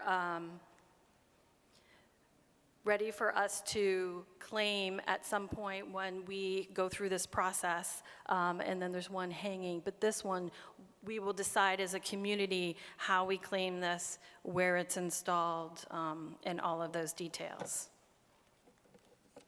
So how do we get started? So we have, as a team, thought about 7 different committees that we can ask people to participate in. It may be that interest is so high in some of these that we break these committees into 2 and be more focused in our initiatives. But we're going to just go through what all these committees as defined at this moment mean so that you have a little bit of an idea of what you're signing up for. So public outreach, that's outreach, taking our story, this story, to the community so that we have, we reach our youth, more diversity, like John Chapman mentioned, but really taking our story to the people. And so whether that's through the churches and civic associations and schools and other museums, a group that's really defined to do that. And then education and programming. This is an enormous category, as you can well imagine. And EJI even offers a scholarship or an award for an essay contest. So there are things already growing in the community. But this would be everything from lectures and discussions and focus groups and forums and book clubs, anything that the committee wants it to be. And so this will be the major, the visible, I think, roots of what we do for this, this initiative. And of course, everything we do needs to be marketed to increase the visibility. And these are the people who are going to focus on how do we reach our audience? How do we get our message out? And so if you like social media, you like putting together presentations, you have connections in the community that you think you bring a valuable talent to, please select marketing. Marker dedication and soil collection. Again, this is probably the most visible EJI symbol in our community. And there's a lot of different types of markers. There's a lot of different ways we can do this. I think same with the soil collections. All of these will culminate in remembrance ceremonies and will really be an important thing that we make happen in this community. And I think these things can happen within the next year or so. We can't do what we're going to do for the next couple of years without the core research. So if you're someone who, you're probably already connected with us, right? If you enjoy research on our African American history here in town. But if you would like the experience of working with local historians, or you like on your own to do research, if you have gotten the genealogy bug and you're looking to meet with other people, this is the committee for you. And of course, fundraising, I hope people will join this. We can't do this project without funds. If we really want to see busloads of people from Alexandria go to Montgomery, Alabama, how are we going to make that happen? And the city has already pledged $20,000 towards the marker and pillar installation and making that happen. But this is going to need to be something that we think about. What are the projects that we want to see happen? And then how are we going to make it happen? And actually, someone approached me in the hallway, like, well, how much do you need? And I'm willing to help. I was like, yes, this is all coming together. No one ever says that.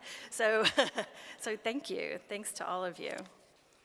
So one of the, I think, most inspiring things that we may do is pilgrimage to Montgomery, Alabama as a community. And I can already see this in my head, and I'm so excited about it.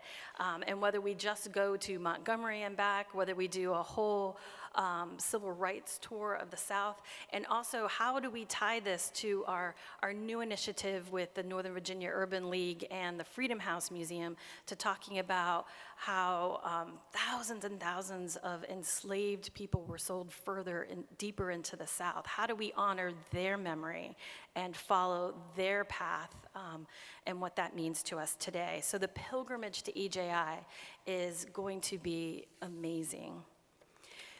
So as Kira and many other people have said, this is not just going to happen overnight. We personally are looking at this as a 3-year arc because it's taken us from just our initial presentation and adoption from City Council last February. It's taken us a while to get here to this today. This is something we want to do right the first time. And this is going to take some thought, a lot of work, a lot of community support.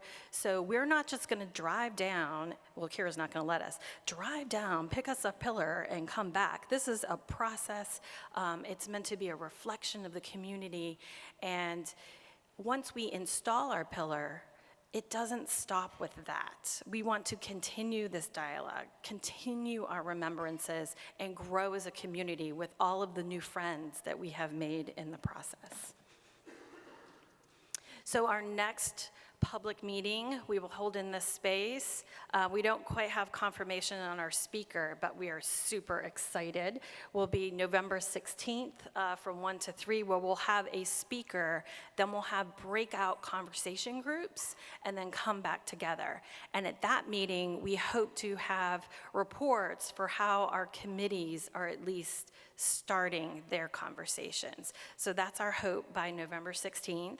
Hopefully it's not aggressive, but we know that if we don't catch you before Thanksgiving, we won't resurface until essentially till Martin Luther King Day, right? That's when we all kind of come out of the holiday haze. And so that's why already for your calendar, the citywide program for Martin Luther King commemoration will be on January 15th at Bethel Hebrew Congregation. So please mark your calendars for that now.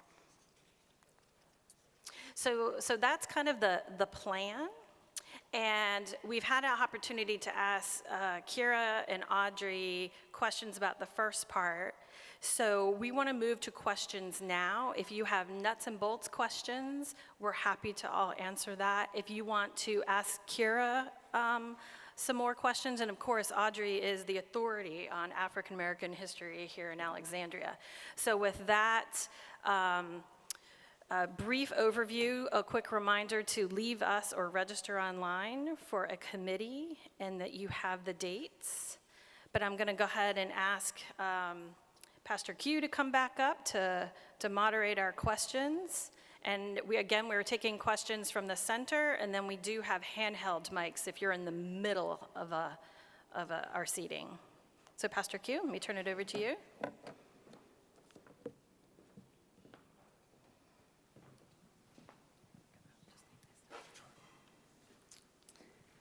Okay, so this is, I guess, to both of y'all. Since EJI works, one of the issues that they work on is mass incarceration, are the police department or the Commonwealth's attorney going to be involved in any of this? And does EJI have any advice on how to get them involved? Since they're a part of our community, mass incarceration is an issue, obviously, and there are racial disparities that exist in Alexandria City, as we all know. So.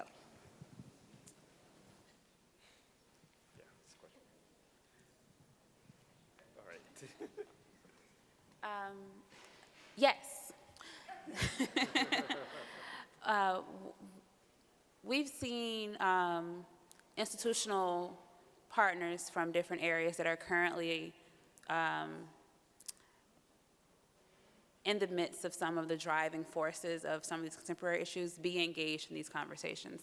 And truly, if we start to want to see some of the ways in which police or educators or anyone else who's in that sort of position of authority engage with communities of color, communities that have been economically disadvantaged, then we have to create space for them to also be students and to learn and to unpack everything. And so we have talked a lot with scholars like Jennifer Eberhardt about implicit bias and the trainings that she's been doing.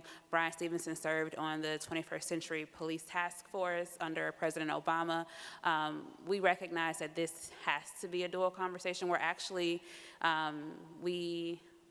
last Sunday had a group of progressive prosecutors who were a part of a civil rights tour visiting our sites. And so we are interested in engaging those types of actors in that conversation as well. And I think it's important that that be a part of the outreach and the education. And we've seen we've seen a responsiveness to coming to the table, and I think that invitation is warranted, and the demand is necessary from the community that be a component of it.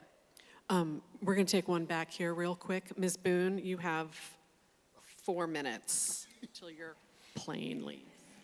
Yes.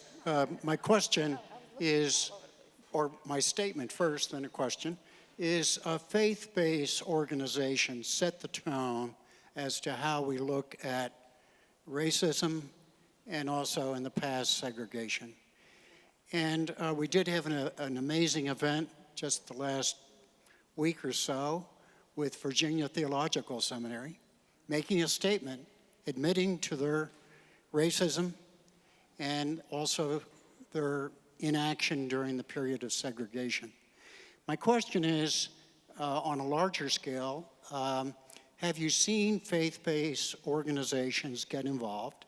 And 2, more appropriately right here in Alexandria, I know a number of churches are talking about this, but is there any concerted effort to have an interfaith dialogue on the matter? So I'll answer the first part and leave it to you all for what's happening locally. Yes, we've definitely seen a strong response from the faith community. A lot of local groups that like this one start out of churches, and we encourage them to broaden to ensure that even those who don't have a faith belief can participate and engage in these conversations. When we opened the memorial, we actually had a faith dedication service where it was an interfaith ceremony where we had people offering prayers and reflections to dedicate and to memorialize that space. And it is critical that we do that work of talking about the historical role and legacy of the church. We've seen a lot of denominations come out with resolutions and affirmations. I know the Episcopal diocese, particularly a lot of dioceses in the South, have been doing a lot of work around dismantling racism, I think is their program. And so, yes, we've definitely seen that, and we encourage a lot more opportunities for that, because oftentimes when we start talking about values and connection and faith, the spiritual connection is one that really resonates with a lot of people. And to address the second part of that question about the faith community specifically here in Alexandria, there are at least 3 houses of worship that are represented on the EGI committee here for the city, that being Beulah Baptist Church, where I serve as the senior pastor. We have Rabbi David Spingard, who is the lead rabbi at Beth El Hebrew, and then we have Alfred Street Baptist Church, which is, again, one of the historic African-American churches.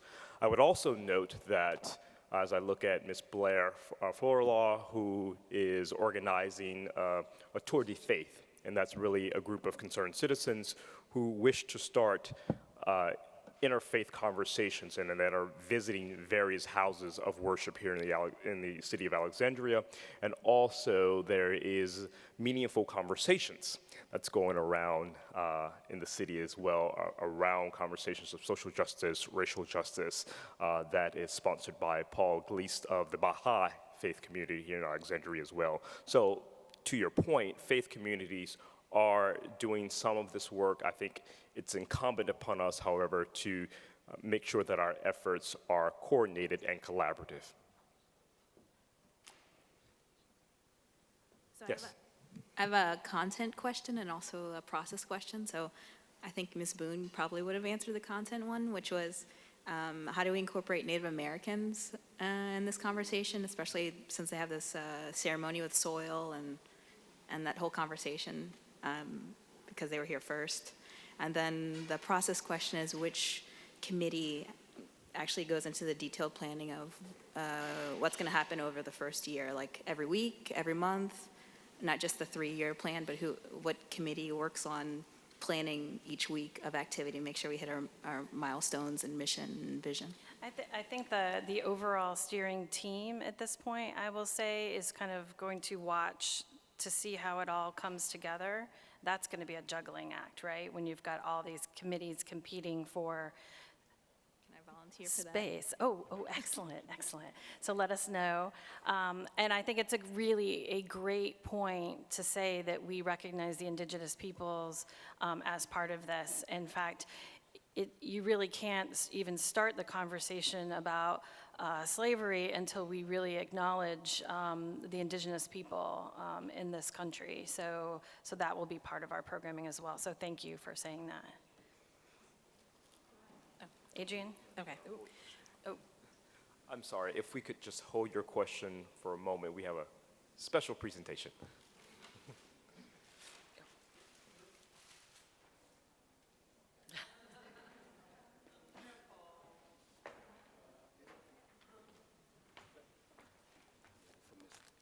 Thank you, Ms. Fikes. We have a thank you gift for Ms. Boone for taking her lovely time out of coming up from Mississippi and Alabama, and an appreciation from the steering committee.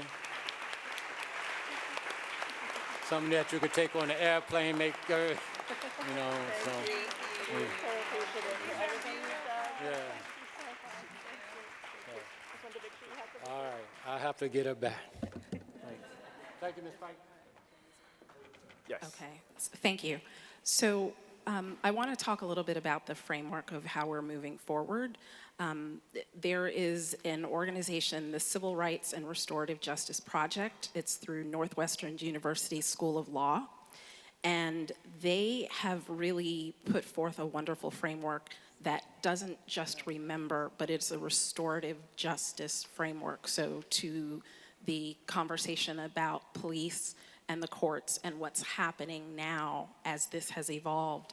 So there are 11 community initiatives, including official apologies, engaging the families of the perpetrators, burial markers, engaging public officials, civil rights markers, street renaming, engaging the arts community, correcting public records, death certificates, things of that nature, consultations, amicus briefings, and legal advising in a history of racial and violence, restorative justice, and the high school class curriculum, as well as commemorative events. So I want to encourage us as a community to not just remember, but to think about the systems we are building for our grandchildren's grandchildren and what we need to be doing today to make sure that the racial equity that comes out of this is accessible,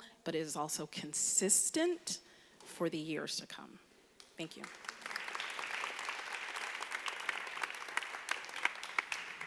I just wanted to commend Adrian and others who put together a vigil that we had at the corner of King Street in Fairfax on August 8th, the anniversary of the lynching of Benjamin Thomas. And I think I just recommend to whatever committee this comes under that these community-based comings together that include the public as well as people on the listserv, I think can be very powerful, and they're reminders, they sort of re-ground us in the story. And one of the things I learned at this event was about 12 men, courageous African-American citizens of Alexandria who got wind that this lynching might take place the next day. And they came out in public and caused such a ruckus that they attempted to frustrate the ability of the powers that be to carry out the lynching. And we know their names. We know that they were all arrested. We know that they were fined, but we don't really know that much more about them. And I really feel we don't know if they went on to be community activists or if they were sucked into the convict leasing program somewhere. So I would just like to say that I think their story, the story of these 12 men, is an important complement to the story of the lynchings, and it helps tell us many dimensions, in this case, the dimension of bravery and risk-taking here in Alexandria. So I hope that they will be a part of the story that we tell. Also to the events that Reverend Q mentioned, the next meaningful conversation will take place at the Black History Museum on Wythe Street on October 10th. That's a Thursday in the evening. And the Alexandria Tour de Faith that will bring together people from all faiths in the Alexandria community will have our kickoff event at the Beatley Central Library on Sunday afternoon, October 13th. So let me know if you want more information. Thank you. Well, thank you. As we conclude today, again, I want to thank you for coming out. I think we learned a lot of valuable information that will help us as we move forward. We hope that we'll see you in November for our next meeting, and we'll have treats for you in November. We have some publications that EJI is going to have for us, so please come early because they're going to be sending us some things to hand out. So we hope that you will join us for that meeting and for other meetings that are going on around the city. And now I'd like to ask you as we conclude to do one thing going out. I know some people have left, but as you're leaving, while you have your name tag on, please talk to someone that you don't know. Share the reason why you're here today. Learn a little bit about them, why they might be here. We want to really build a community. This is our first step in doing that. We hope that many of you will become friends by working with us, and we'll build relationships. So take a minute over a cookie, a glass of lemonade, say hi to someone you don't know, and please think about us and join us again, and keep the men, Benjamin Thomas and Joseph McCoy, in your thoughts. Thank you.